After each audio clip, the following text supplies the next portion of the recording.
Welcome to Temple Builders Carpentry. Temple Builders, we problem solvers. Temple Builders safety first. In this video, we're going to talk about the anatomy of a tree. There are three basic parts of a tree: the root, the trunk, and the crown. Okay, if you slice the trunk open, this is what you'll see. This is a cross section of a tree. Now, if you look right here, this is the center of the tree. This is called the pith. Now, if you look closely, you can see there's a crack running through the pith. This mostly happens through most species of trees, okay, in the pith.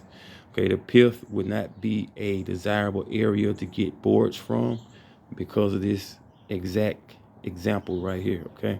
Now, the pith is also spongy, all right? Also, you can see a concentric pattern moving outward from the pith, okay?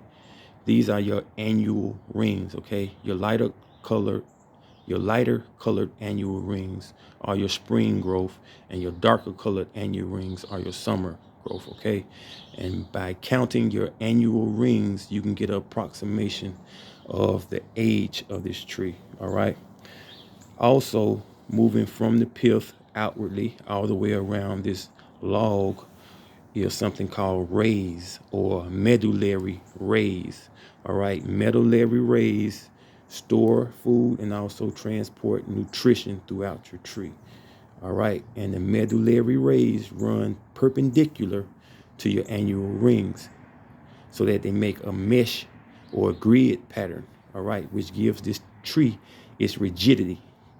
Okay, moving from the pith outward is what you'll call heartwood. As you get closer to the edge of this log, you run into sapwood, which sapwood basically transport your sap from the root up through the sapwood to your leaves, okay?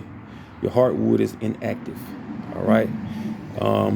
Once you move past your sapwood, you get into the cambium layer of your tree, which is producing new cells, basically manufacturing cells for your sapwood and also manufacturing cells for your inner bark and your outer bark, okay?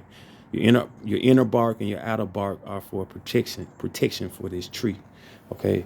Now in softwoods, your cells are about 1/8 of an inch long, okay? And in hardwood, your cells are about 1/24 of an inch long, okay? And they are tubular, all right? They are held together by lignin, which is a cement type substance, okay? Now, the lignin is actually weaker than your wood fibers. That's why that your wood is actually stronger along the grain than across it, okay?